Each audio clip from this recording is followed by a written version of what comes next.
Primeiro, bom dia a todos. Queria agradecer a presença e a participação de todos vocês nesse webinar da Brasil Capital com a Eurásia. Agradecer a Itajubá, nosso parceiro, na parte toda de relacionamento com os investidores institucionais.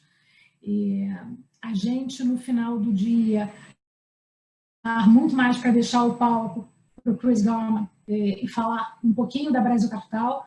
O nosso roteiro vai ser uma breve update da Brasil Capital, seguido da apresentação do Chris, e depois o André vai dividir com vocês um pouquinho da nossa visão e como nós estamos posicionados, e o que a gente tem visto ultimamente. E no final do dia, me apresentar, eu conheço vários de vocês que estão aqui, mas alguns a gente ainda não se conhece. Eu sou a Juliana Clarnet, uma das sócias da Brasil Capital, responsável pela parte de relação com investidores. André é o nosso CIO. Né? E a gente vai...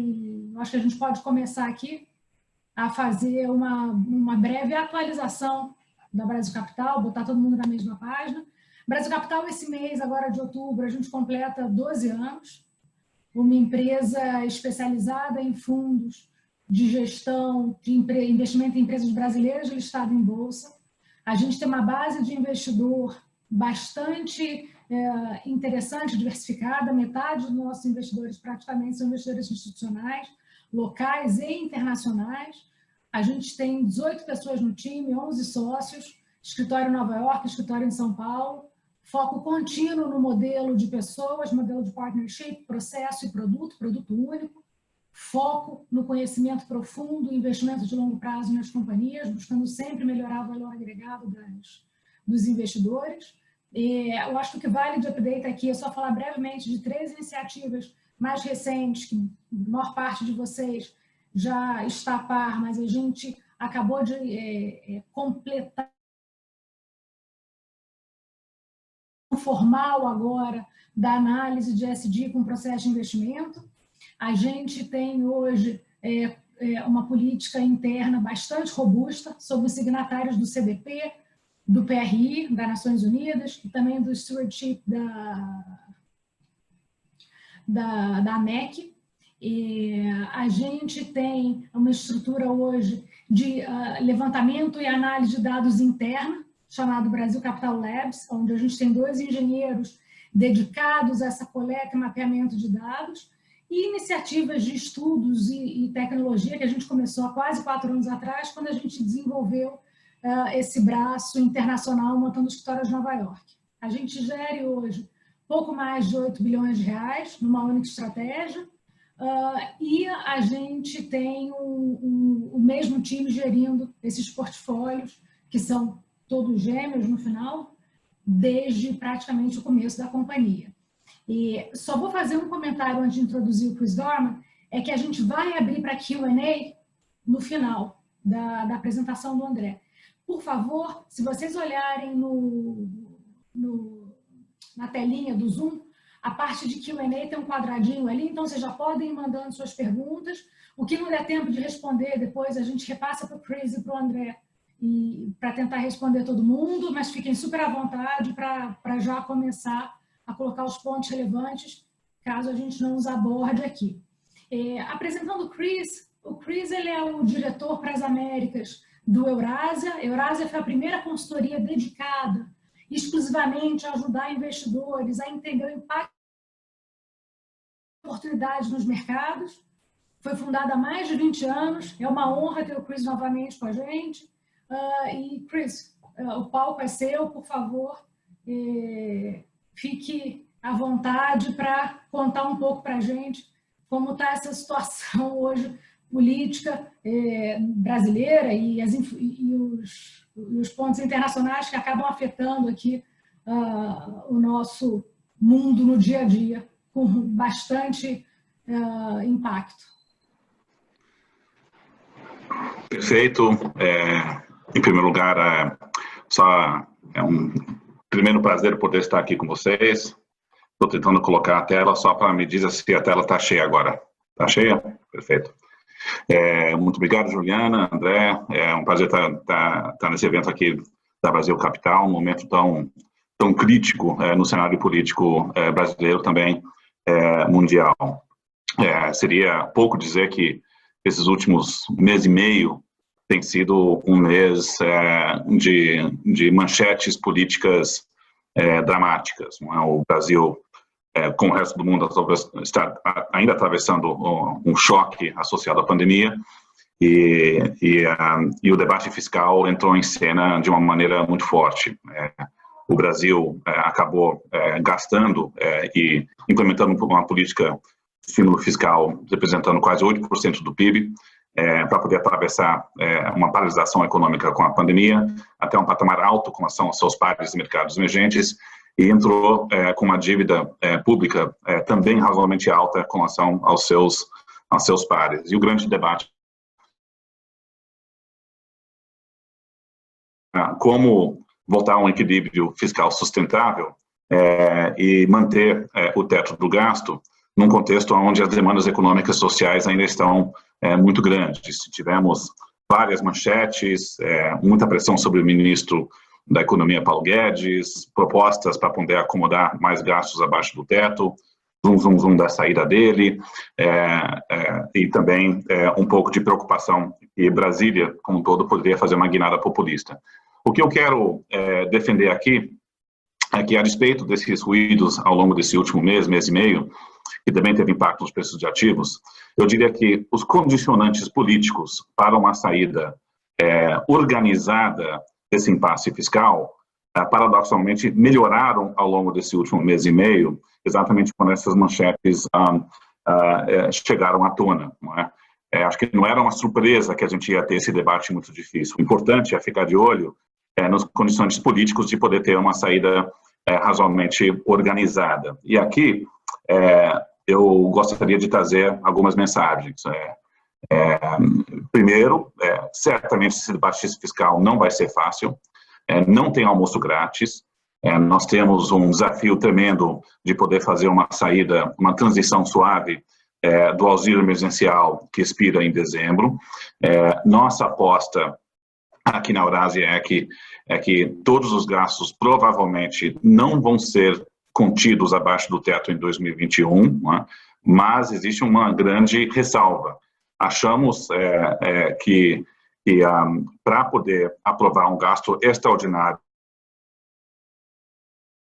em 2021, o Congresso deve caminhar para fazer uma reforma fiscal que ataca a estrutura dos gastos e ajuda a firmar o teto ao longo do tempo. Então, o que nós achamos mais provável é uma grande barganha, onde você aprova uma reforma fiscal que dá uma sinalização da âncora fiscal no tempo em troca de um gasto temporário para 2021. Se nós estamos errados, o mais provável é entrar em 2021 simplesmente cumprindo o teto plenamente, né?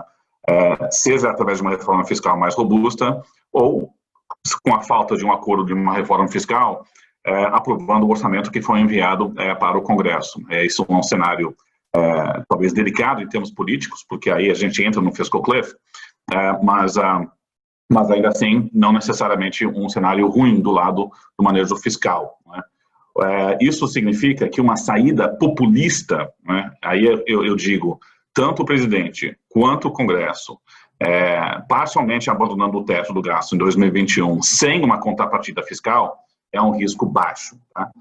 Eu até diria que esse risco é menor do que o risco associado ao Paulo Guedes poder sair do seu cargo.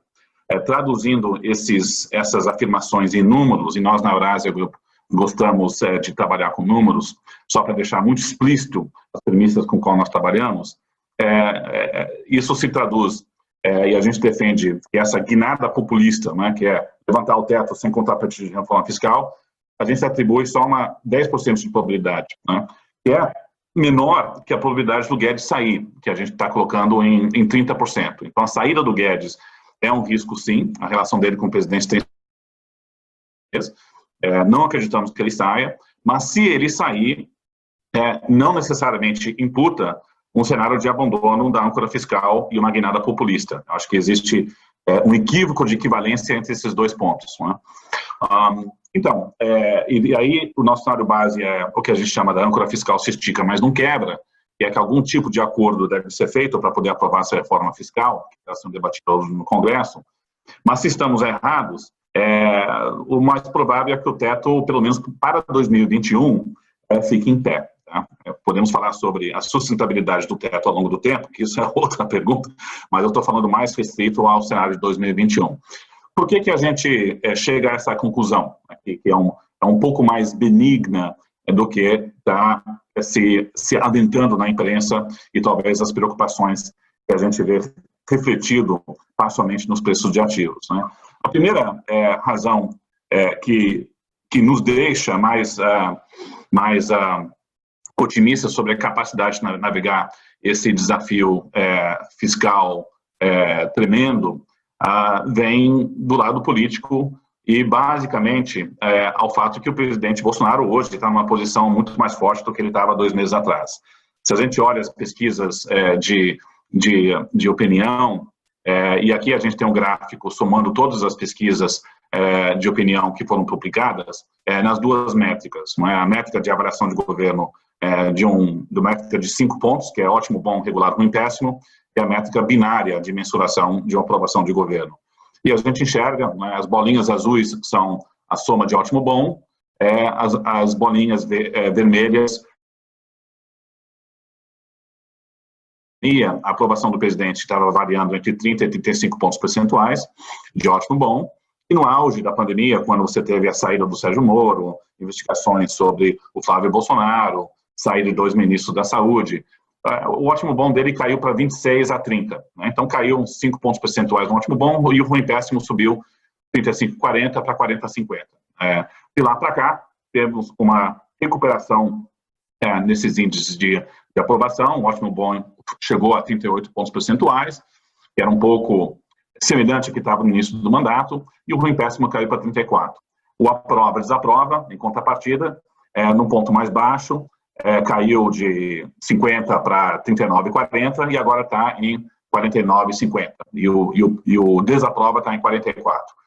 Um ponto só para deixar claro, se a gente olha esses índices de aprovação, o presidente não estava tão perto de perder o seu mandato. Né? Isso, fazendo a leitura na imprensa, nos meses de maio e junho, você tinha a impressão que era só uma questão de tempo para o presidente perder o mandato, que era já um pato manco, né? Mas qualquer presidente que tem uma taxa de aprovação de 40%, isso foi o patamar mais baixo que o presidente chegou no auge da crise na métrica binária, tá certo?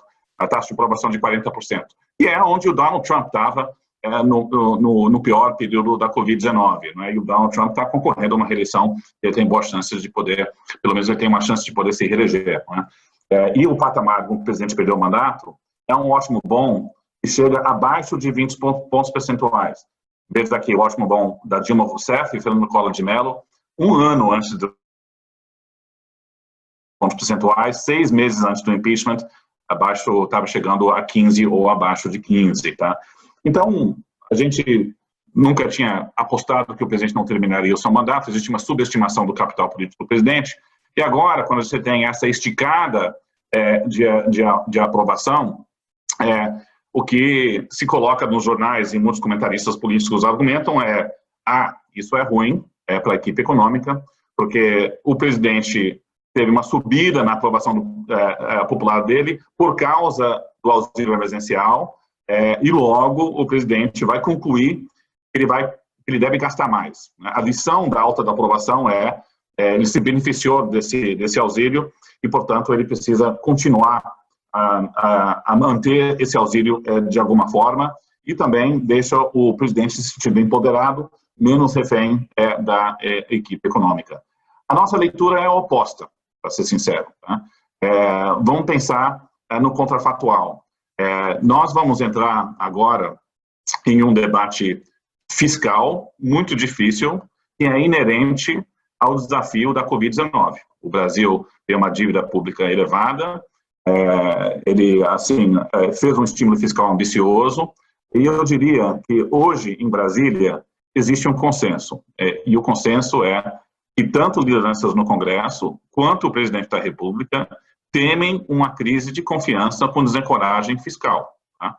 Muitas vezes pessoas subestimam esse consenso que existe hoje em Brasília. Vamos lembrar que essa é uma classe política que saiu da crise econômica e financeira e política de 2015 a 2016,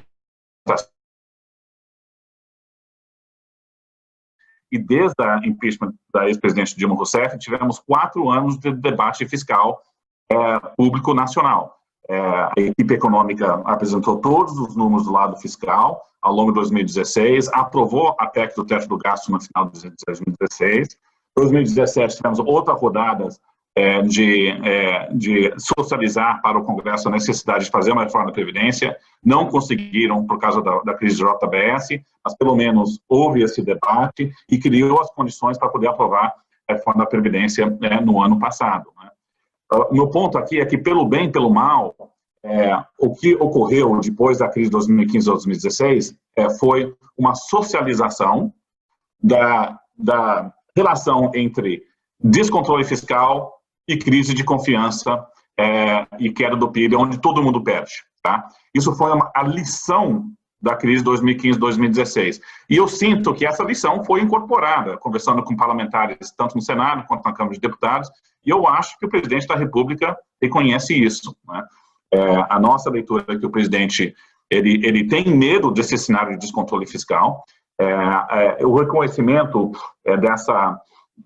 desse temor fica explícito nas palavras que o presidente usa, nas lives que ele faz no Facebook. Se vocês escutam a maneira com qual ele justifica não poder prorrogar o auxílio emergencial além de dezembro, ele fala de um câmbio poderia se desvalorizar, o custo de financiamento da dívida aumenta, e o Brasil não tem condições de poder sustentar esse tipo de gasto.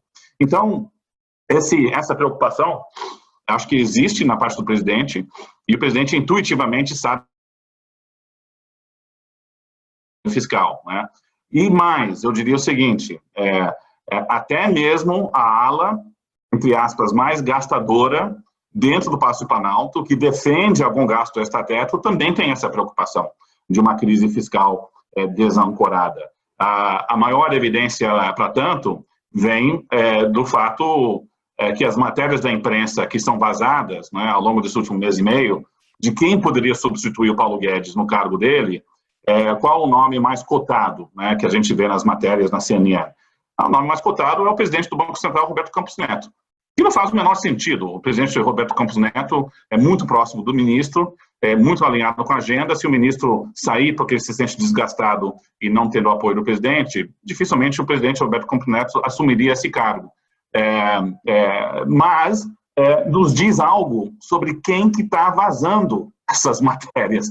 Então, mesmo o fogo amigo dentro do Palácio Planalto teme a repercussão de uma crise financeira, e é por isso que coloca um nome que sinaliza continuidade. Tá certo?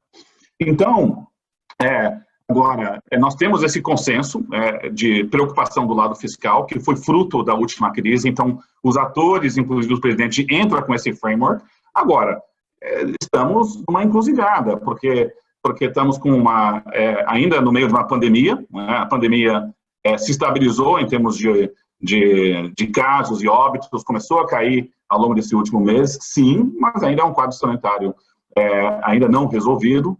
A vacina tem que ser introduzida, vai demorar para poder ser distribuída, e a economia ainda está numa recessão de menos 5% do PIB. Então, nós temos grandes demandas associadas. Então, o desafio é como você concilia, de um lado, um medo de uma crise fiscal desancorada, e todos nós sabemos a repercussão disso, e todos esses atores ainda são sensíveis às demandas associadas a uma recessão profunda, né? E o fato que você vai ter que contemplar parcialmente os 43% dos domicílios que receberam o auxílio emergencial. Então, o debate é como você concilia essas duas demandas. Não que existem atores que não se preocupam com a primeira, esse é o ponto. Tá? E aí, a pergunta o que é melhor? Que um presidente vai entrar nesse debate difícil, onde não tem almoço grátis, onde os trade-offs são difíceis, preocupando com a permanência dele no cargo. Né?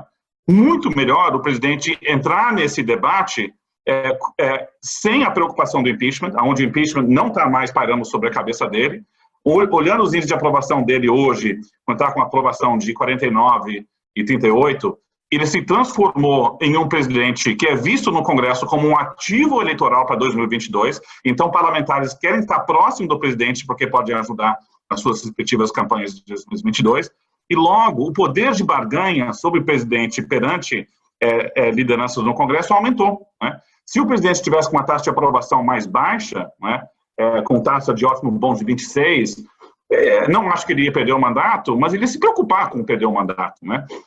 E ele ficaria refém das demandas do Centrão para poder ter benefício aqui e ali, para poder garantir os votos do impeachment. Então, esse jogo acabou, né? E o que a gente está sentindo é que a base do governo, que está sendo reconstruída, criada pela primeira vez com a negociação com o Centrão, do governo, mas também a troca de liderança do governo e Ricardo Barros na Câmara dos Deputados, está surtindo o seu efeito, né? Então, a gente sente que o ambiente político, né, por o governo enfrentar esse debate melhorou, exatamente porque o presidente está mais forte perante a opinião pública, né? Então, a nossa leitura, em termos da capacidade de atravessar esse trade-off fiscal difícil, melhorou com um presidente mais forte, não piorou, como a imprensa muitas vezes dá a entender. Então, o que a gente acha que deve acontecer? Tá? Aqui, a equipe econômica, evidentemente, tem tido muito vai e vem com o presidente da República, de como conciliar as demandas de um novo Renda Brasil, ou mais investimentos, mantendo o teto do gasto. Esse debate não é fácil. A gente já viu o presidente criticando publicamente a equipe econômica, liderada pelo Paulo Guedes, primeiro com a proposta de cortar o abono salarial para poder financiar algum novo Renda Brasil, onde o presidente declarou pela primeira vez que não vai tirar dos pobres para dar para os paupérrimos, e tivemos uma repetição dessa mesma chamada pública semana passada, quando a equipe econômica estava coordenando com o senador Márcio Bittar uma nova proposta fiscal que junta a PEC 188 e a PEC 186 para tentar abaixar o piso e acomodar os gastos adicionais, e o presidente não gostou das manchetes que os jornais estavam trazendo de uma proposta de desvincular os benefícios previdenciários do chamado DDD, desobrigação, desindexação e desvinculação do gasto, né? Aqui, evidentemente, o fato que o presidente tenha criticado a equipe econômica tão publicamente é um problema, sim. A relação do ministro Guedes com o presidente tem se estremecido. Na nossa leitura, muitas vezes o mercado e atores subestimam a relação boa que o ministro Guedes tem com o presidente, é uma relação de confiança. O ministro Guedes respeita o presidente, isso é importante, isso fica evidente também nas declarações públicas e também em portas fechadas. O presidente escuta o seu ministro e tem essa relação de confiança, mas o reservatório dessa boa vontade se desgastou um pouco ao longo desse último mês. Parte do problema, eu acho, é inerente às dificuldades de você encontrar soluções políticas aceitáveis, né? Não é fácil você controlar e fazer uma reforma do controle do gasto obrigatório. O presidente tem uma sensibilidade política que parte dessas propostas dificilmente seriam aceitas no Congresso, mas parte do problema também está na conduta de como a equipe econômica e o ministro está conduzindo esse debate internamente ao governo, né? A primeira rodada de atrito veio com uma irritação do presidente da equipe econômica, não só vazar parte das propostas para a imprensa, mas gerar uma expectativa de anúncio numa terça-feira, antes que o presidente tivesse dado o seu aval às propostas que estavam colocadas na mesa. Então, a irritação do Palácio Planalto é que o ministro Guedes está usando a imprensa para poder pressionar o presidente e colocando ele num corner para poder aprovar a proposta com uma data já predeterminada. Então, ele ficou irritado, aí foi a primeira crítica. A segunda rodada também foi fruto de uma entrevista que o secretário executivo, né, do ministro Valdeli Rodrigues deu uma entrevista para a imprensa, antecipando parte das propostas que estavam sendo cogitadas para ser apresentado para o presidente, e novamente o Palácio Planalto muito irritado que não se está controlando a narrativa dessa negociação, tá? Mas A boa notícia é que a negociação continua. O senador Márcio Bittar teve o aval do presidente para continuar a negociar uma reforma fiscal. O que está sendo cogitado é uma reforma fiscal que vai além da PEC 188 e a 186. Né? Vamos lembrar que na 188 e 186 nós temos não só a proposta de antecipação dos gatilhos do teto do gasto, que se a despesa chega a 85% da receita líquida, que não se pode dar aumento salário mínimo acima de inflação, não se pode dar aumento salarial para os servidores públicos. Então, você antecipa o acionamento dos gatilhos antes de estourar o teto do gasto. Segundo, tem a proposta da jornada de trabalho, que permite a redução da carga horária dos servidores e um corte de salários de 25% até 25%. De acordo com as contas da equipe econômica, isso talvez possa gerar uma economia entre 7 e 15 bilhões de reais por ano. E também temos uma terceira rubrica, que não estava na PEC original, que é o mais difícil de fazer, seria uma desindexação do gasto previdenciário e social para quem ganha acima de um salário mínimo. O presidente efetivamente vetou a desindexação dos que ganham até um salário mínimo, mas não está totalmente claro que ele também... Acreditamos que essa acima do salário mínimo seja aprovado, mas ainda não pode ser descartado por inteiro. Essa negociação continua, lideranças do governo, com o senador Márcio Bittar, estão tentando encontrar um meio termo que possa ter o apoio do presidente. Ele encontrou com o presidente ontem, teve uma semana de negociações. Talvez uma proposta seja colocada na mesa semana que vem, era para ser essa semana, mas está parecendo um pouco mais difícil, mas na nossa conta vem uma proposta pelo menos igualmente ambiciosa com 88 e 186, mas provavelmente um pouco mais, encontrando alguma economia mais forte no lado de economia dos benefícios para os servidores públicos. A ideia ainda é para poder encontrar economia suficiente para poder financiar o novo Renda Brasil, né, e entrar e fazer uma transição fora do auxílio, entrando no ano que vem. Achamos que a antecipação dos gatilhos deve ser aprovado, isso é politicamente mais fácil. A má notícia é que não se dá nenhuma economia em 2021. É bom para 2022, 2023, mas não dá economia em 2021. Algo da jornada de trabalho talvez é mais factível e contar os benefícios para os servidores públicos.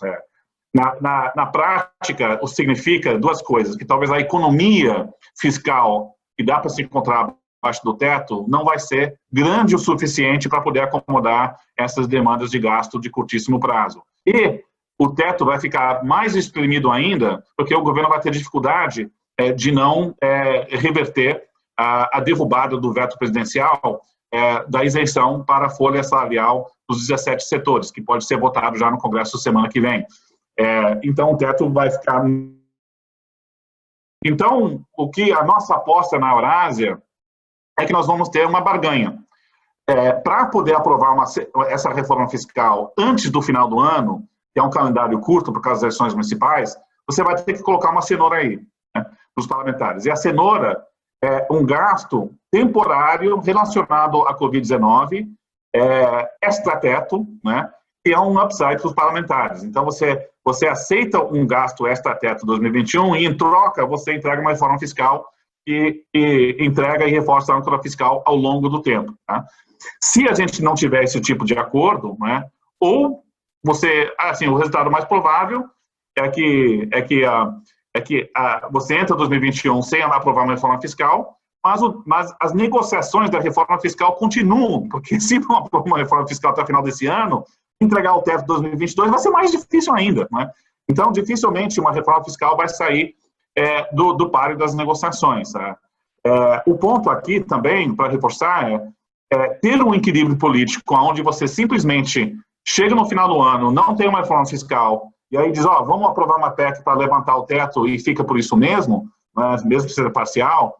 Eu acho muito difícil de ter esse tipo de equilíbrio, porque os parlamentares vão reagir ao sell-off que a gente teria nos preços de ativos com qualquer anúncio desse sentido. O presidente da Câmara, Rodrigo Maia, já falou que não aprova nenhuma PEC que abre espaço no teto do gasto para o ano que vem. Tivemos uma reunião conjunta com o presidente do Senado, da Câmara, da equipe econômica e o presidente, defendendo a manutenção do teto, dado a necessidade de manter esse equilíbrio fiscal. Então, o ponto é que não existe uma saída é uma guinada populista.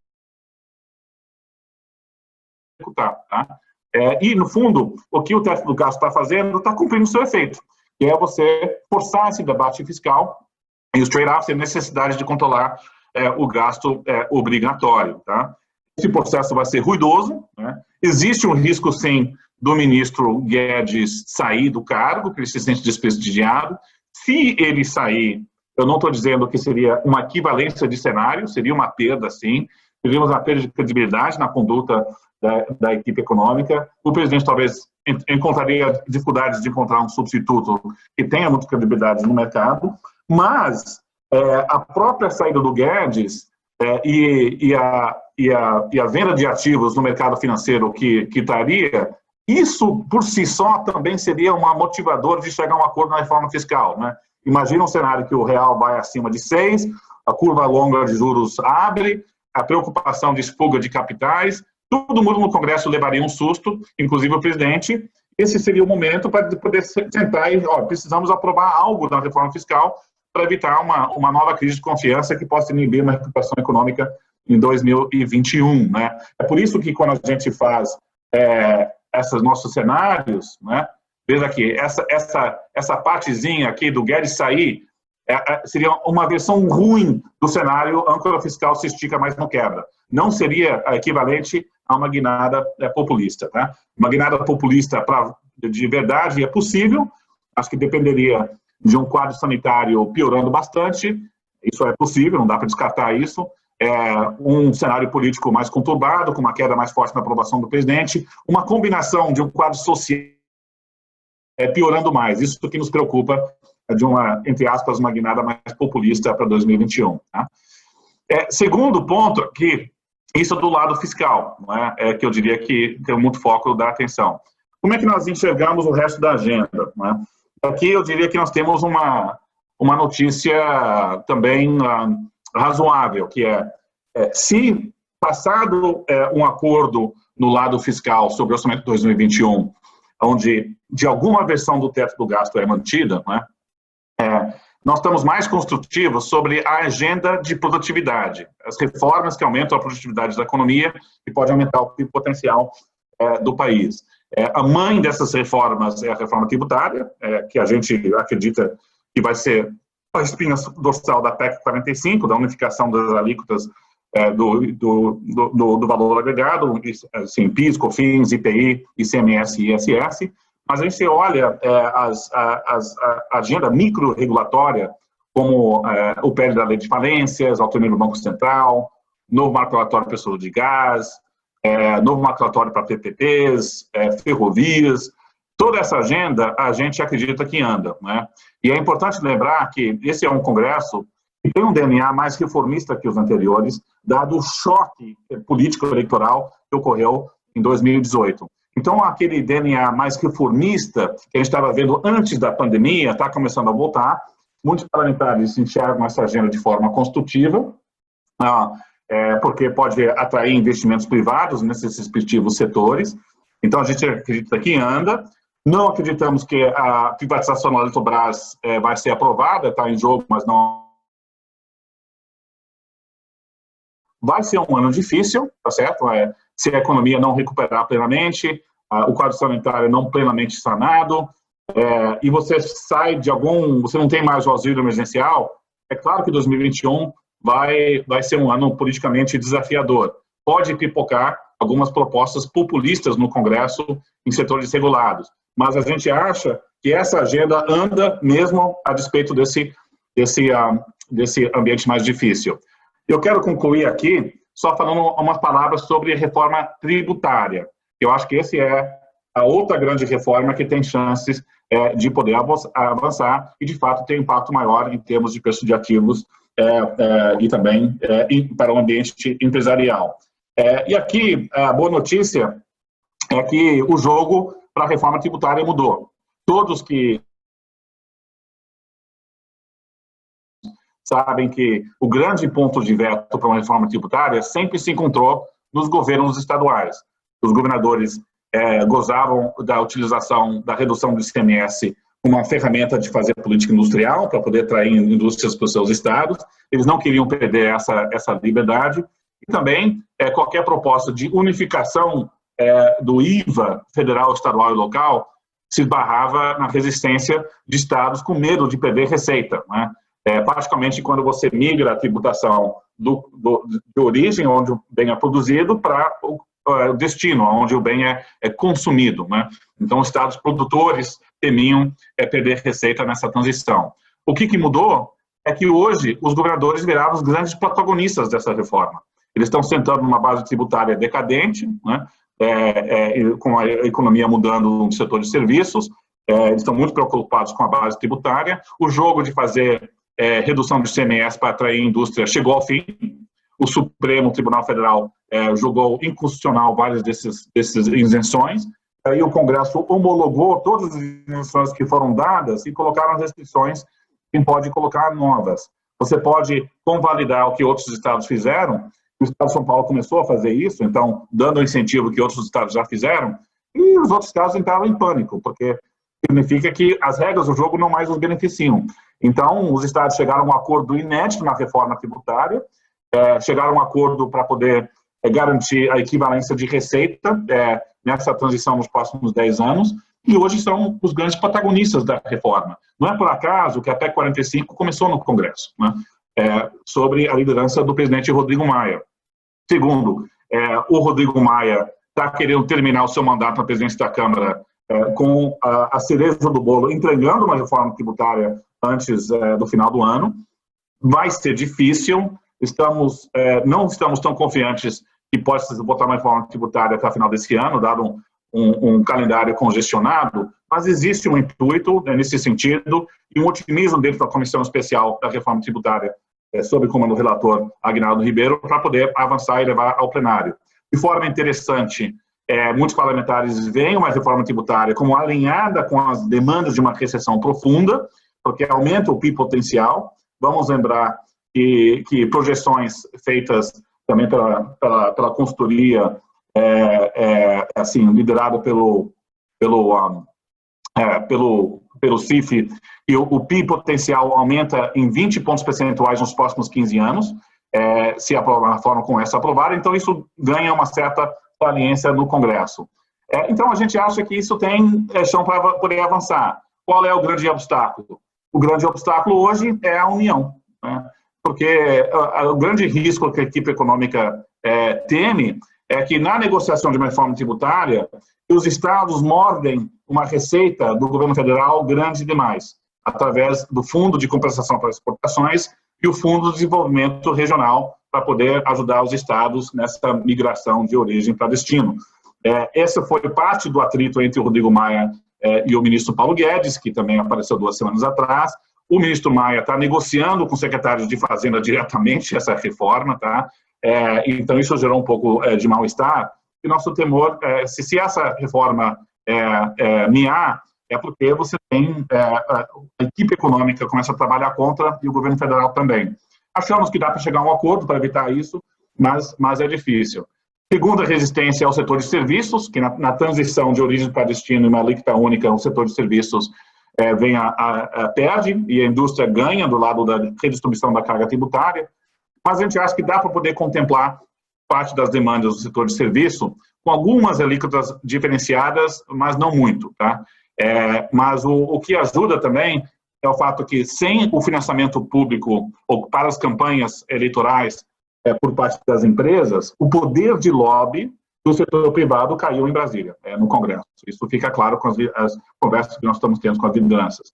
Então, nossa preocupação maior está mais do lado da resistência da equipe econômica. A equipe econômica vai apresentar logo mais, já apresentou a sua proposta do lado da unificação do PIS/COFINS, através de um novo CBS, né? Essa proposta dificilmente vai ser aprovada separadamente. O intuito no Congresso é aprovar a reforma mais ampla da PEC 45. Eles enxergam a aprovação da proposta única federal como minando a proposta mais ampla, então dificilmente vai ter um standalone, uma proposta da equipe econômica. A equipe econômica deve enviar uma proposta logo mais para tentar desonerar a contribuição sobre a folha com algum imposto sobre transações, novamente, dificilmente essa proposta vai avançar sozinha e dificilmente o Congresso topa um imposto digital sobre transações que possa financiar a redução da folha. Então, alguma redução da folha pode ser feita, mas deve ser incorporada sobre as deliberações da PEC 45 e a reforma do IVA mais amplo, né? Então, o que a gente acredita na reforma tributária? Que você tem alguma unificação do PIS, COFINS, CPI, ICMS e ISS, criação do novo IBS, alguma desoneração da folha venha, mas modesta, tá? E também vai haver um esforço para tentar contemplar alguns setores de serviços que podem ser mais taxados. E aí, nesse debate todo, vai ter uma busca de receita, para poder atender a demanda de redução da folha, de um lado, e contemplar demandas de atenuar o impacto da carga tributária para o setor de serviço do outro. Nós temos 3 grandes alvos no Congresso, né, que podem ser taxados a mais para poder contemplar essas demandas. O primeiro é bancos. Impressionante como bancos têm uma reputação ruim hoje no Congresso.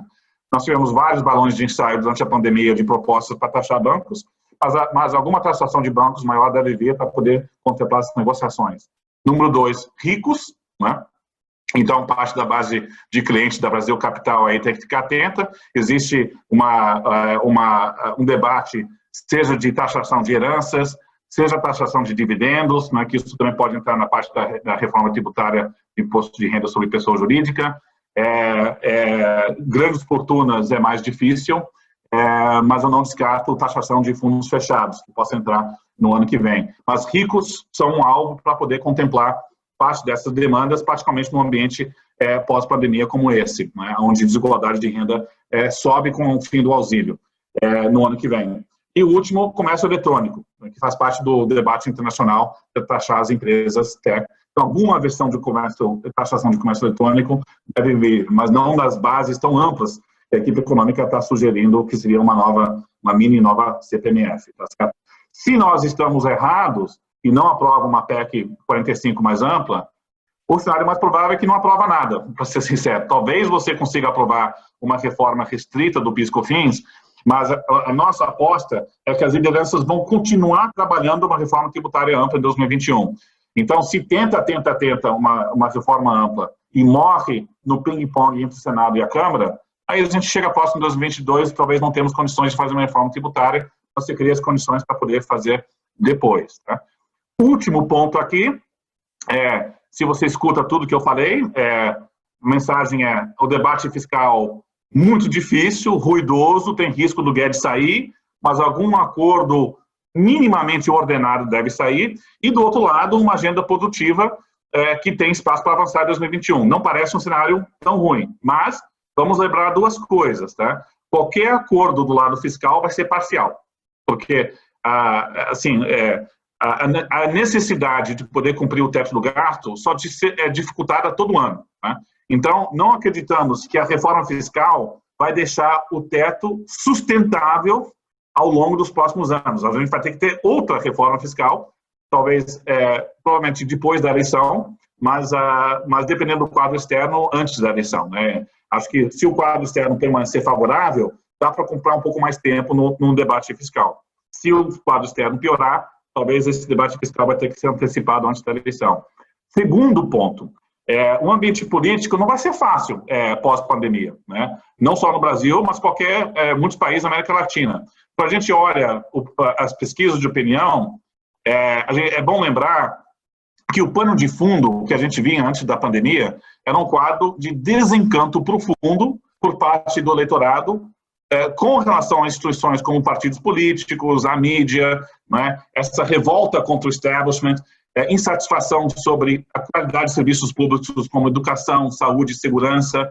A nossa tese na Eurásia, que a gente tem defendido muito, é que essa insatisfação provém de uma classe média que subiu muito durante o boom dos commodities e teve novas demandas com a exceção dessa classe C, e essas demandas são difíceis de entregar. E o eleitor fez a associação entre má entrega de serviços públicos com corrupção.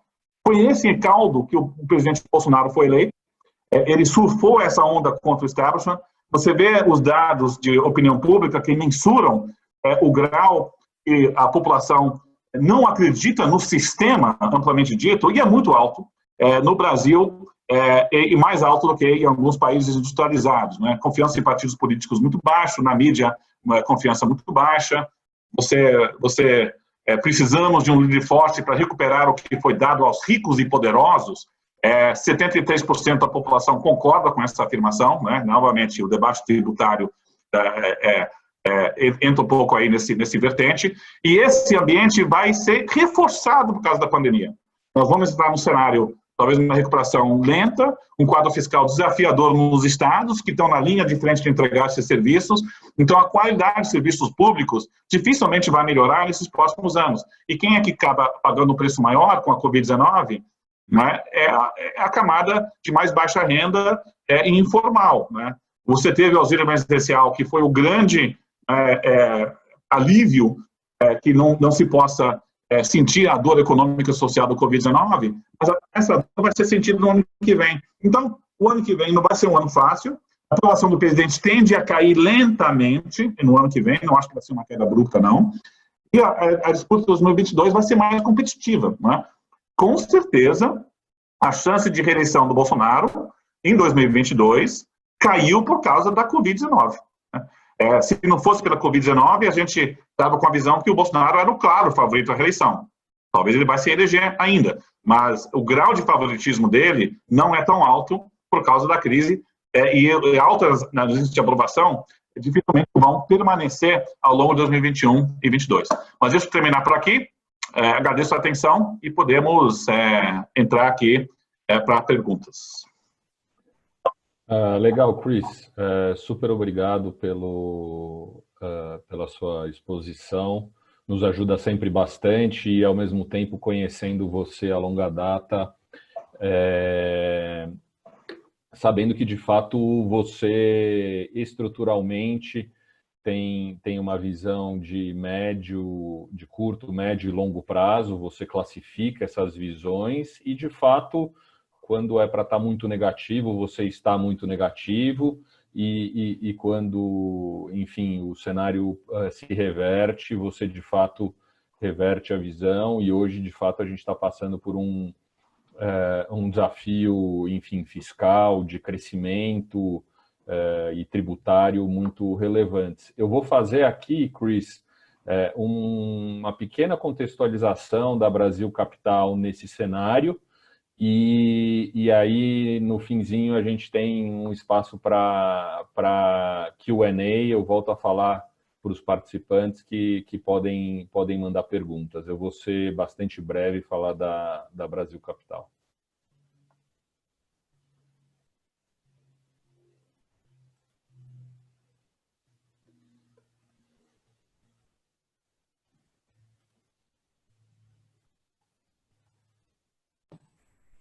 Enquanto o André está dividindo a tela, só para lembrar que a gente já está recebendo as perguntas no Q&A e já vai responder brevemente assim que terminar a apresentação. Só um segundinho aqui que tecnologia não é comigo. Aliás, Ju, se você puder...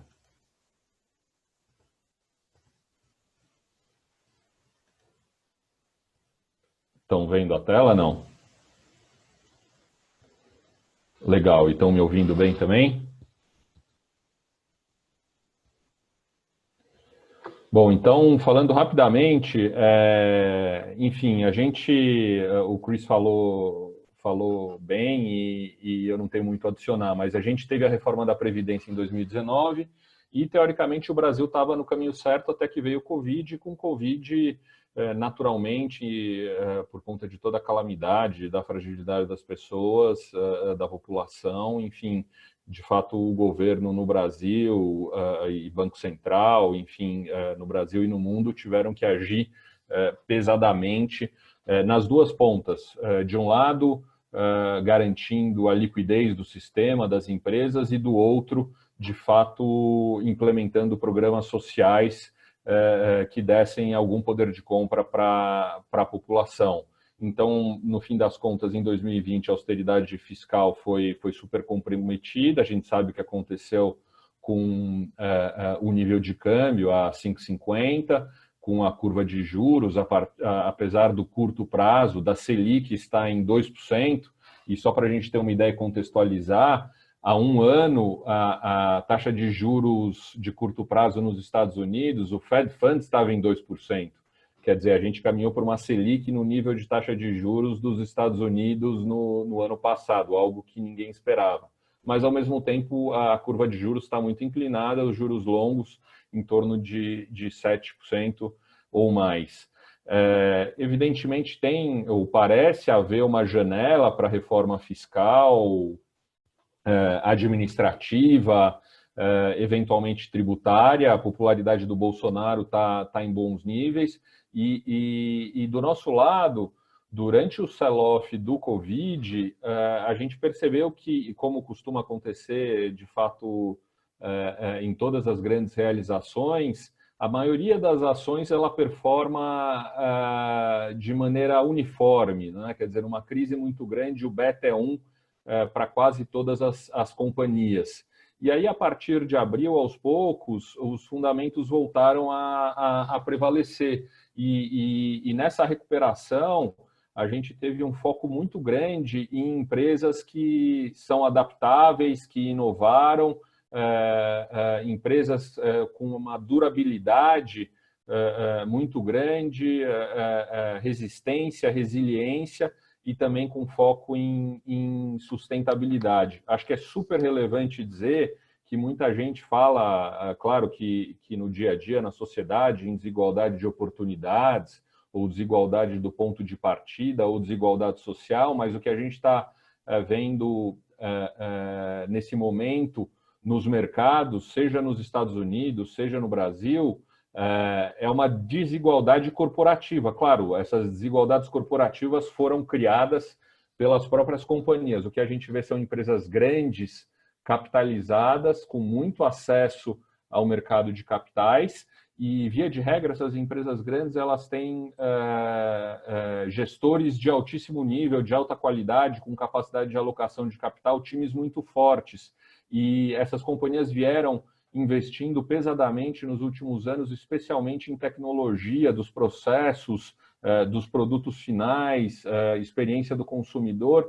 Então, na saída da pandemia, o que a gente vê são as companhias grandes se fortalecendo ainda mais e ganhando o market share das empresas pequenas e médias.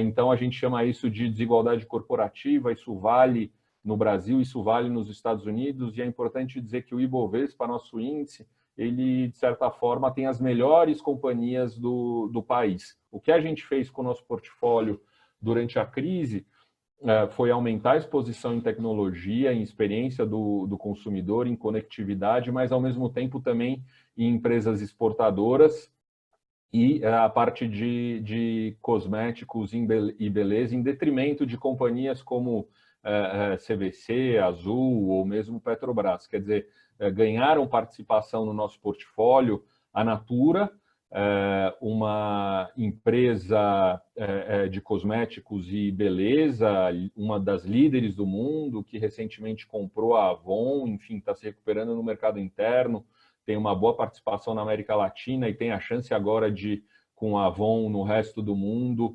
internacionalizar a marca Natura, e com o social selling, que é algo que ganhou muito espaço com o Covid, e eles estão tendo capacidade de fazer isso de maneira digital. As próprias plataformas, Mercado Livre e Magazine Luiza, também ganharam espaço no nosso portfólio. Vale dizer que essas companhias juntam compradores, vendedores, logística e a parte financeira. Isso é muito relevante. A parte financeira, os grandes bancos, nos últimos anos, lucraram entre 150 bilhões de reais e 200 bilhões de reais. E agora, em empresas como Mercado Livre, Magazine Luiza, Via Varejo, XP, BTG, enfim, entre outras, estão atacando esse grande mercado, esse grande profit pool que nós chamamos dos grandes bancos.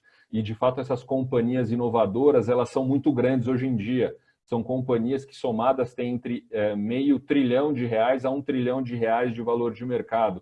então os grandes bancos aparecem ou sofrem a competição dessas companhias, e como o Chris bem claro deixou, eles certamente também têm uma possibilidade importante de terem nível de impostos aumentado, de modo que o Estado possa arrecadar mais. Os grandes bancos, como o Chris deixou claro, eles não são super bem vistos em Brasília. Então, basicamente, essas foram as mudanças, quer dizer, Natura, Mercado Livre e Magazine Luiza, foco em exportadoras também, por conta da valorização do dólar, e essas empresas têm custos muito baixos estruturalmente, quer dizer, têm vantagens competitivas, Vale e Suzano, e a Localweb, que também entra na parte de experiência do consumidor.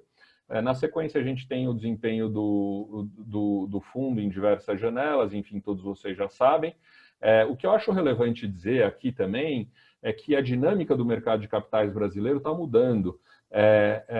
A gente tem hoje uma série de IPOs, ofertas, e eu acho que, de fato, essas ofertas têm que vir a mercado, e ofertas boas, ofertas ruins. Quem determina o preço e se essas ofertas vão acontecer são as pessoas físicas, são os investidores financeiros, são os fundos institucionais.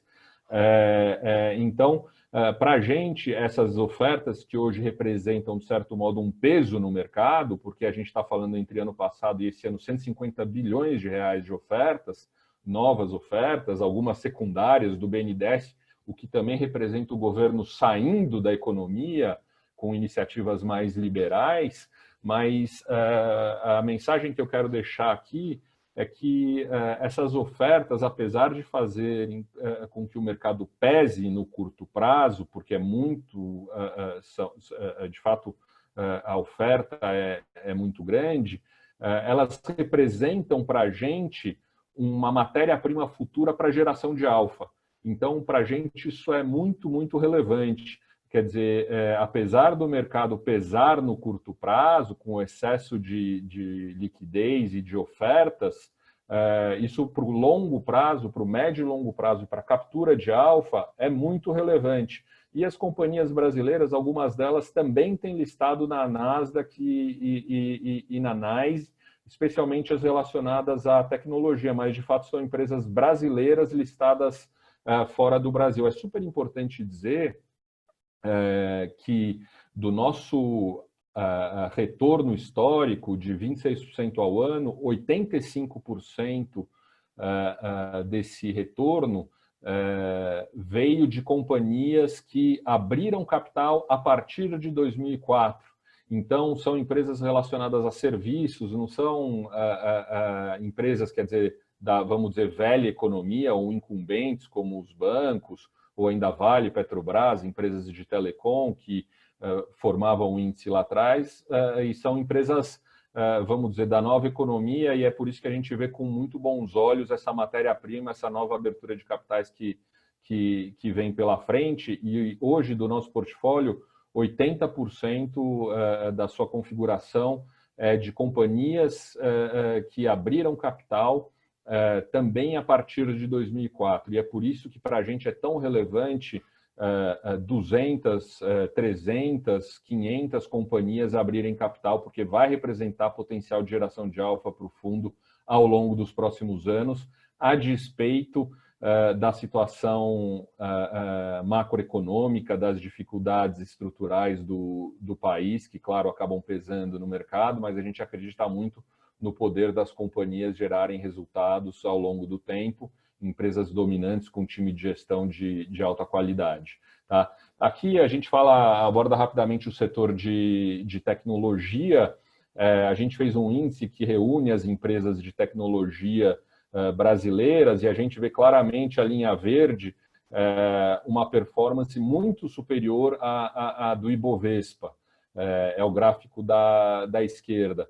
Ao passo que no gráfico da direita a gente coloca o market cap, ou o valor de mercado das empresas de tecnologia no Brasil versus o PIB, e isso para os Estados Unidos e para a China também, o que sinaliza que no Brasil existe uma possibilidade de ganho de valor de mercado em relação ao PIB importante ao longo dos próximos anos. É quase que inimaginável ao longo dos próximos 5 ou 10 anos, pelo menos metade das grandes empresas brasileiras serem mais ligadas à tecnologia. E aí a gente não está falando de empresas que são grandes inovadoras globais, mas sim são soluções locais para diversos serviços, só que empresas de fato digitalizadas, com programadores dedicadas a de fato prover uma experiência para o consumidor muito melhor e de fato a gente tem visto um crescimento exponencial dessas companhias. O próprio ambiente de negócios no Brasil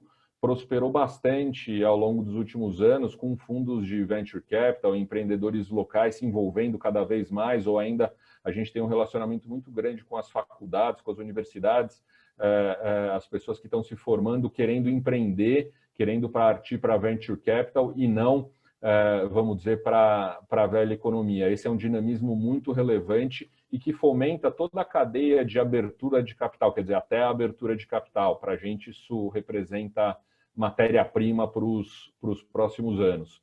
E aí, falando rapidamente do nosso portfólio, eu não sei se vocês veem a nossa taxa interna de retorno anualizada estimada para os próximos 3 anos, aqui em laranja, em 20,7%, que no fim das contas é o que a gente busca entregar para os nossos investidores, é um retorno nominal em torno de 20% ao ano, e de fato hoje é a taxa que a gente espera obter para os próximos 3 anos, e aí sempre empresas que são líderes, dedicadas, com vantagens estruturais, com times de gestão de altíssima qualidade. A gente está falando de Alupar, B3, Cosan, Magazine Luiza, Mercado Livre, Natura, Rumo, Sul América, enfim, Vale e a Edux. Outro ponto que eu gostaria de deixar claro aqui é como essa taxa de juros e a saída do governo da economia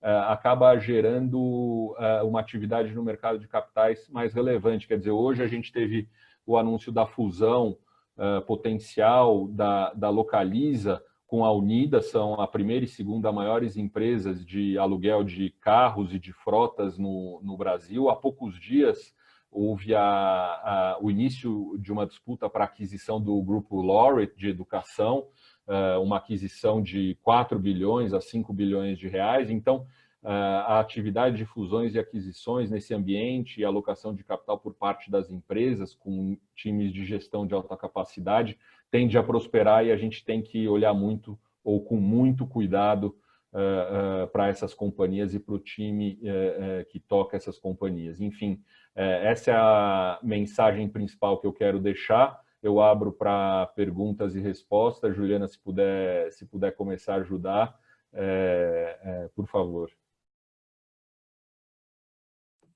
Obrigada, André. Obrigada, Chris. Como a gente está um pouco longo aqui, eu vou fazer algumas perguntas. Peço só, por favor, se vocês puderem ser um pouco mais rápidos na resposta, porque a gente está rompendo aqui um pouco o horário. Mas, começando aqui com uma pergunta na linha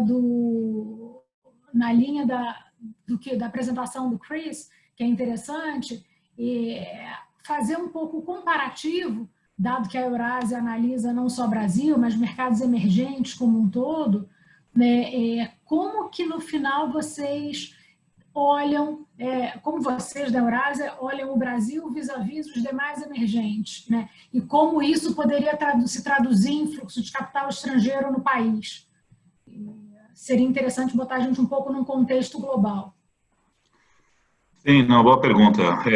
Tentando ser sucinto. Talvez o Brasil é o país de mercados emergentes que você tem a maior desconexão entre manchetes e o que nós estamos vendo no lado político. Porque você pega as manchetes do Brasil, não poderiam ser piores, né? Você tem um presidente que estava sob investigação, minimizando a repercussão da Covid-19, 2 ministros de saúde saindo, discussão sobre se o presidente termina ou não termina. O Brasil entrou com uma vulnerabilidade fiscal maior que os seus pares, e a preocupação era de sair de um descontrole fiscal no meio dessa crise. Então, assim, o que eu sinto que a visão externa do Brasil ainda permanece ruim, né? Aí você adiciona todas as dificuldades do meio ambiente, mas as chances de avançar em reformas estão sendo subestimadas. Então, e o variável mais importante para nós, políticos, foi a aprovação do presidente. Isso que mudou para nós, porque a gente estava muito preocupado com o cenário onde o presidente estava lutando para o seu cargo, tá? Por isso que a gente estava negativo no auge da Covid-19. Então, a pandemia melhorou, o presidente recuperou as pesquisas, para nós isso foi bem relevante. Mas essa percepção externa permanece. Então, você tem, acho que ainda vai demorar um pouco para o investidor estrangeiro poder chegar. O lado bom, a gente olha os mercados emergentes, tem poucos países fazendo reformas estruturantes, então não tem muitos países que estão fazendo isso, então nós temos 3 PECs, a reforma fiscal, administrativa, tributária, né, são reformas de peso. Dificilmente as 3 vão ser aprovadas, né, mas alguma dessas sim, né, pelo menos 1 ou 2, na nossa visão. Então, acho que isso tem uma outperformance. Agora, o lado ruim, né, é que o Brasil está mais dependente de um quadro externo favorável. Exatamente porque as vulnerabilidades fiscais são maiores do que seus pares, né, e qualquer solução do lado fiscal vai ser temporária. Então, quando a gente olha quais são os IEMs que podem sofrer mais se o cenário externo virar mais negativo, a gente está começando a ver um pouquinho, esse é um pouco o debate hoje no externo, né, o que está explicando esse sell-off de preços de ativos, mas se a gente tem um cenário externo pior, aí a tolerância que se possa dar do lado fiscal cai e os requisitos de entregar uma reforma fiscal maior aumentam. E a gente olha os IEMs que estão mais vulneráveis em termos macroeconômicos, o Brasil está na cesta de Turquia, África do Sul, né, Brasil que entram nessa crise com maiores vulnerabilidades macroeconômicas, né. Novamente, aí o lado político vai exigir mais do lado político. Então, eu acho que em termos comparativos, em termos de expectativas, talvez nós estamos num ambiente propício para poder superar expectativas, mas não devemos esquecer essa vulnerabilidade fiscal que gera um passivo, sim, particularmente se o cenário externo ficar pior. Obrigada. Eu vou juntar aqui 2 ou 3 perguntas que têm a ver com a saída do Paulo Guedes, onde a gente fala de crise de confiança, de fato, sendo um consenso, rompimento da disciplina fiscal, e se uma eventual saída do Paulo Guedes também não levaria a uma debandada do time e uma mudança no final, nesse ano eleitoral lá fora e entrando aqui dentro também, se esse cenário você enxerga um populismo ganhando espaço ou os candidatos, de uma certa forma, oferecendo um caminho, voltando até ECO para um caminho mais de disciplina fiscal, de controle de gastos e voltando ao mundo mais, entre aspas, ortodoxo. Não, boa pergunta. Isso, deixa eu só expandir alguns pontos aqui que eu fiz na minha exposição. Primeiro, parte do desafio da gente antecipar esse debate é ter a sensibilidade do grau em que parlamentares enxergam o precipício fiscal, né, onde você tem um risco de desancoragem de expectativas do lado fiscal. Porque durante a Covid-19, nós vivemos um mundo de fantasia, né? Toda a restrição fiscal que a gente tinha antes do Covid-19 foi para o espaço. Você tem um período de suspension of disbelief, né? Então você gastou 8% do PIB. Quem imaginaria que o Brasil tinha espaço de gastar 8% do PIB atravessando um período de paralisação da economia? E aí no Senado, na Câmara, quase tudo é possível. Então você fala de 50 bi como se fosse fichinha, não é, comparado com o que está colocando aí. Então a gente está voltando por um período onde parlamentares e a classe política estão enxergando essa restrição fiscal, né? Aí eu só acho que a saída do Guedes e o sell-off de ativos seria uma maneira de acelerar essa percepção do risco fiscal mais desancoragem. Então isso geraria um temor no Congresso que a gente possa ter um repeteco 2015, 2016 e que a economia não recupera no ano que vem. E aí todo mundo perde. Então, eu acho que a reação do mercado é um variável importante no ambiente político e negociações do Congresso. Então, a aposta que eu tenho se o Guedes, a reação do presidente fica muito estremecida, gera um sell-off, o presidente entra em pânico, o Congresso entra em pânico, E aí continuam as negociações de uma reforma fiscal, né? Não acho que são abandonadas. Agora, nós temos uma perda aí, né? Isso não é você vai ter dificuldade de quem pode substituir o ministro Guedes. Eu, como já comentei, acho difícil que temos uma substituição à la Roberto Campos Neto, que é trocar 6 por meia dúzia em termos do lado da continuidade. O nome que pode ser colocado é o presidente da Caixa Econômica Federal, né, Pedro Guimarães, que está também mais próximo do presidente. Talvez ele tenha mais dificuldade lá da credibilidade, de poder fazer essa condução. Então, ele teria que mostrar resultado para poder conquistar a confiança no lado do mercado, e talvez a gente perda uma liderança tão forte como o Paulo Guedes, que tenha a confiança do presidente em matérias difíceis. Então, a conduta da política econômica talvez possa sofrer na execução, mas dificilmente vamos ter uma guinada muito radical, né?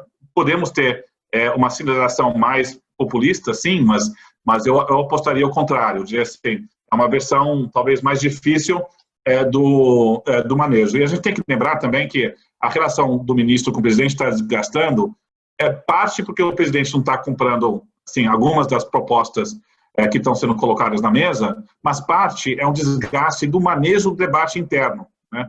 É a maneira que está sendo conduzida, e a relação pessoal dos dois está se estremecendo. O Guedes tem uma personalidade muito forte, ele gera animosidade com os ministros, então ele tem um passivo da conduta desse debate em si também. Então não é necessariamente, o meu ponto o fato que o presidente está se estremecendo com o ministro não é necessariamente equivalente ao presidente indo para um lado populista. Acho que você pode ter um desgaste, sim, da relação dos dois, que não necessariamente implica o presidente querendo fazer uma guinada populista do lado do gasto. A gente tem que separar essas duas coisas. Então, eu acredito mais nisso. É claro que sem o ministro Guedes lá, talvez a distribuição de riscos aumenta, dado quem pode substituí-lo e alguém que tenha a confiança do presidente. Não estou dizendo que é a mesma coisa, mas eu não apostaria numa guinada populista, não. Uma guinada mais conservadora, também difícil. Eu só diria que não vamos esquecer, mesmo você chegando a algum acordo em 2021, a dificuldade de entregar o teto do gasto 2022 e 2023 vai aumentar. Então, a gente vai ter que ter uma reforma fiscal continuando. E a Covid-19 o que fez colocou a reforma fiscal na sombra do governo e Congresso nos próximos 3, 4 anos. Assim, esse overhang fiscal vai ficar. Só um complemento aqui que entrou, é que se você conseguir enxergar um lado positivo da saída do ministro Guedes em relação a esse fogo cruzado, pelo menos, mudar um pouco o foco. O lado, assim, eu diria que o lado positivo seria se o ministro Guedes tem pecado na condução do debate interno, gerar desgaste com o presidente, ele tem uma personalidade muito forte, a reputação do Guedes no Congresso não está das melhores, você conversa com lideranças, você tem uma certa decepção nessa conduta, a relação dele com o Rodrigo Maia tem se desgastado, então talvez um ministro da Economia que tenha uma capacidade de articulação melhor para poder trabalhar com a área política, você pode ter um upside aí. Eu só acho que os riscos associados a alguém que não tem a mesma credibilidade, não tem a mesma confiança do presidente, são maiores do que possíveis upsides da conduta da política econômica. Então, não descarto que tenha um upside, reconheço que pode ter upside, mas eu diria que a probabilidade maior é de ter alguma perda na conduta. Mas o que eu só tenho mais convicção é que provavelmente não será guinada populista. Chris, a Juliana tá no mute aqui, mas eu tenho acho que uma última pergunta, e eu não sei se depois a Juliana quer finalizar, mas quer dizer, em tese todo mundo sabe o que tem que ser feito. Claro que a gente teve que ajudar, e eu digo, nós pagadores de impostos ajudamos e estamos ajudando os mais frágeis, e a partir do ano que vem a gente precisa de alguma maneira respeitar o teto e ter a parte fiscal de volta em ordem, para que a curva de juros longa volte a se comportar bem, a moeda volte a se comportar bem e o país volte a crescer.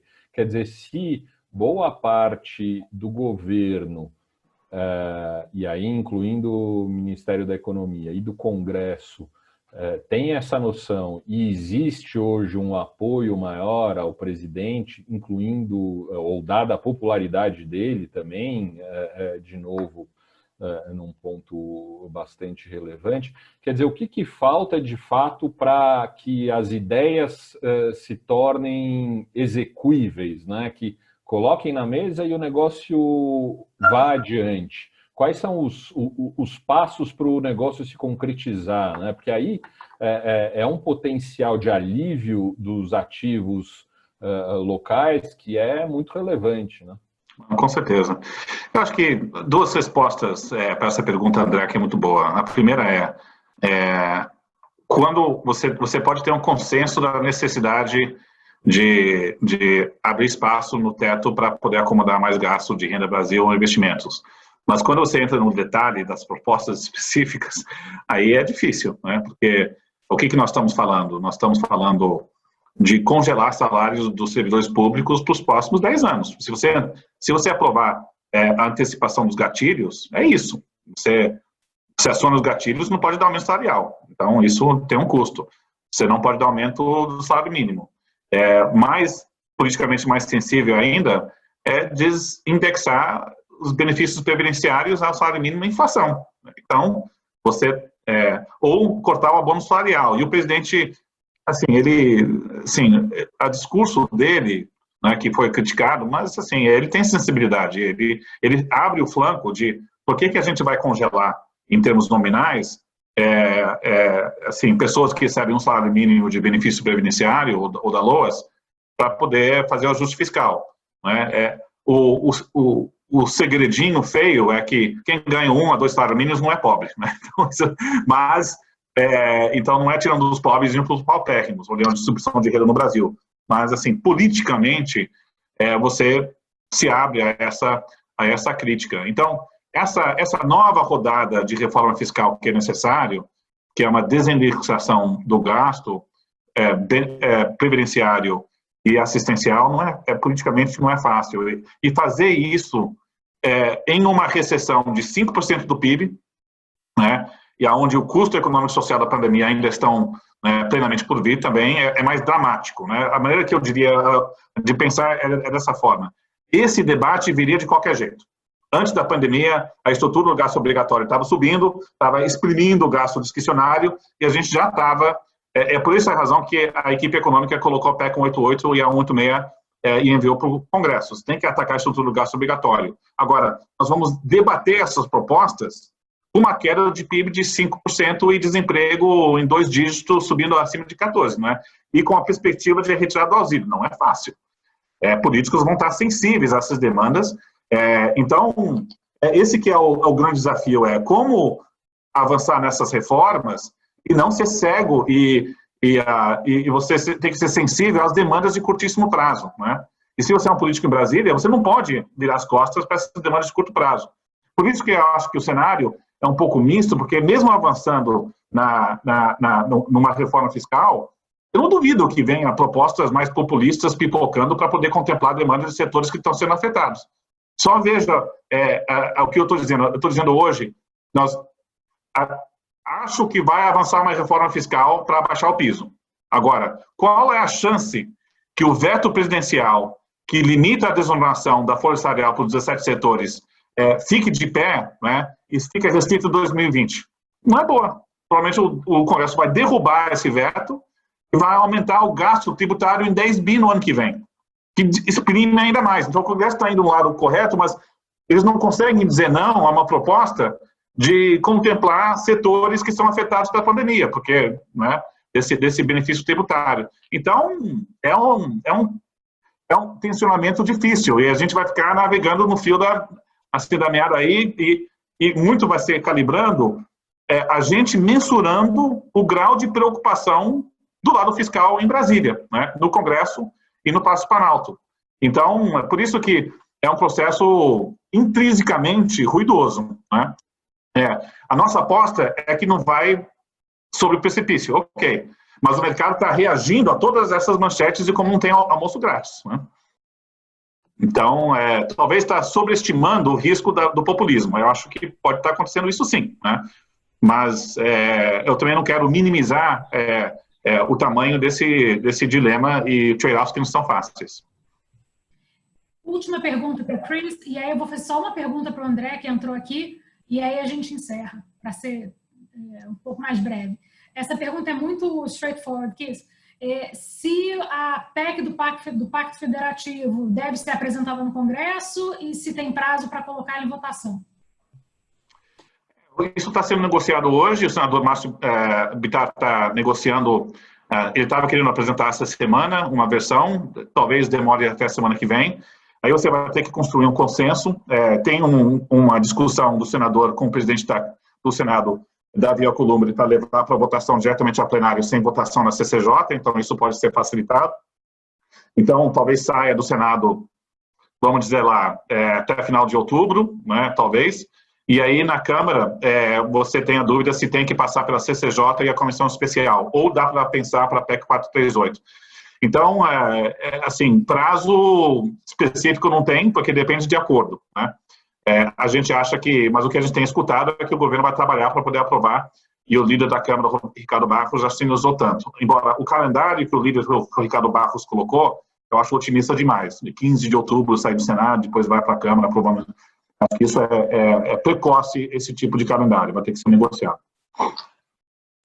Muito obrigada. E, André, uma última pergunta, que entra um pouco no nosso mundo, de preço, de fato, é que a gente tem visto as reformas micro acontecendo do setor saneamento, setor ferroviário, e que gera oportunidade de investimento e alocação de capital nesses setores. Como que vocês, no caso a gente, avalia um cenário onde apenas as reformas micro andam para frente e o cenário de reformas macro absurdamente binário, né? Acontecendo ou não, né? Como isso de fato faz preço ou abre oportunidade para o portfólio e para investimento de fato? É uma ótima pergunta. No fim das contas, a gente procura ter um portfólio equilibrado e que as empresas possam, nesse cenário macro ruidoso, entregar resultados crescentes. Quer dizer, essa foi a nossa decisão lá atrás, ao fundar Brasil Capital, de investir em empresas líderes nos seus setores, ou ainda em setores muito subpenetrados e que as companhias pudessem crescer independentemente do cenário macroeconômico. Quer dizer, soma-se a isso essas reformas micro, como saneamento, as próprias ferrovias, enfim, e isso abre espaço também grande para um setor em que a gente investe estruturalmente no portfólio, que é a infraestrutura, quer dizer, boa parte do nosso portfólio está em companhias como empresas de distribuição de gás natural, empresas de distribuição de combustíveis, de energia elétrica, empresa de transmissão de energia ou ainda de ferrovias. Então, o nosso portfólio, de fato, tem companhias que podem se aproveitar muito do marco do saneamento e também do marco do gás, que, enfim, pode baratear o custo de gás natural no Brasil de uma maneira estrutural. O setor de infraestrutura foi subinvestido e continua sendo subinvestido durante décadas no país, e isso abre espaço para crescimento e a gente depende de bons gestores que aloquem corretamente o capital.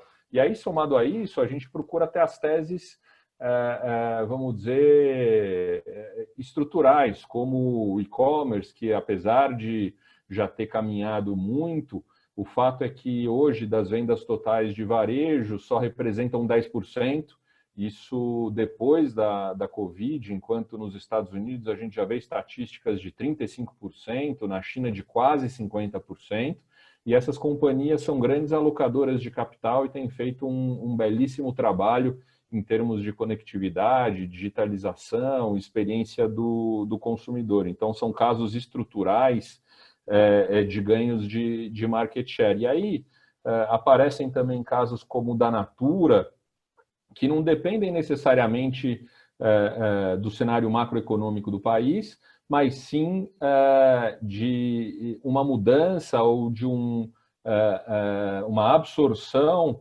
da Avon, que é uma empresa mais do que centenária, que andou muito derrubada ao longo dos últimos anos, e a Natura tem o desafio grande de revitalizar essa marca, olhar para custos, olhar para a parte logística e tem grandes oportunidades.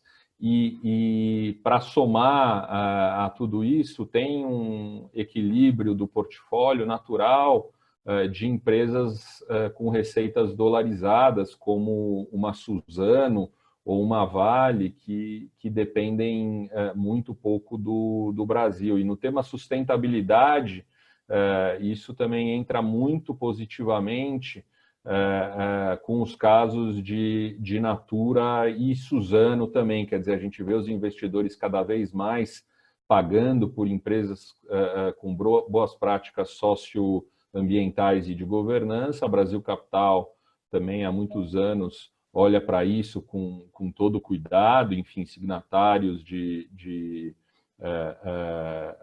PRI das Nações Unidas, do Stewardship da AMEC. A gente é uma empresa carbono neutra também e com uma política clara de investimento responsável. Eu acho que isso também vai gerando valor ao longo do tempo. E tem um tema que é muito relevante também, que é essa migração da renda fixa de produtos ligados à Selic para produtos mais sofisticados, e aí entra a renda variável. Então, empresas como a própria B3 ou ainda XP, BTG, acabam se beneficiando muito dessa tendência, porque são grandes plataformas que provêm produtos mais sofisticados. E a gente tem 6 trilhões de reais em investimentos atrelados à Selic, que aos poucos continuam migrando e absorvendo essas ofertas de ações, e isso é um movimento muito positivo para o mercado. Então, a despeito de todas as dúvidas, todos os riscos, a verdade é que os últimos 10 anos a gente teve uma década perdida, infelizmente, e ainda assim a gente foi capaz de gerar alfa ao longo do tempo, para quem teve paciência, gerar retornos ao redor de 20% ao ano, um pouco acima de 20% ao ano. Então, eu acho que sim, é possível para o investidor paciente, que olhe para o longo prazo, ter resultados mesmo diante de um Brasil que, enfim, em que até o passado é imprevisível, né? Então, essa é a nossa mensagem, e fica muito feliz com poder ter a participação do Chris também no nosso papo de hoje. Agradeço, André e Joana. Posso fazer um comentário último aqui, só para deixar registrado? Um comentário final aqui. Não, tá. É só para também deixar registrado, talvez, um calcanhar de Aquiles desse governo, que é a pauta ambiental, assim, praticamente no contexto internacional. Só para a gente ficar assim, atento, que a principal repercussão para o Brasil que eu vejo de uma eleição do Joe Biden na eleição americana agora em novembro, é que não é um rompimento institucional, não é isolamento diplomático, seria um governo que vai abraçar uma agenda verde, transição energética, com metas de redução de carbono muito ambiciosas. Aí nós teríamos um governo americano abraçando essa pauta, com a pressão desse tema crescendo cada vez mais em países industrializados, se juntando a governos na Europa, e aí o governo brasileiro, o índice de desmatamento no próximo período de seca, em 2021, vai ser bem importante, porque se não houver uma melhora, aí o custo reputacional é maior, e não só do lado do acordo da União Europeia com Mercosul, mas também represárias de querer sancionar, mesmo fora do governo, produtos brasileiros. Então, isso é uma coisa para ficar atento, sim. Isso é uma preocupação que eu enxergo olhando a dinâmica em países industrializados. Muitos desafios, mas eu queria agradecer demais a presença do Chris, agradecer ao tempo de vocês que passaram aqui a última hora e meia com a gente, agradecer mais uma vez a Itajubá de ter colocado de pé também esse webinar, E, André, tem alguma consideração final? Chris? Não. Eu quero agradecer só a presença do Chris, da Juliana. Eu queria agradecer a presença do Chris, da Juliana e do pessoal da Itajubá e, obviamente, de todos os clientes que tiveram conosco. E é sempre super rico o debate com o Chris e ele deixa muito claro pontos positivos, pontos negativos e de fato, muito diretamente. Então, super obrigado. A gente vê a Eurásia como uma empresa muito, muito admirável.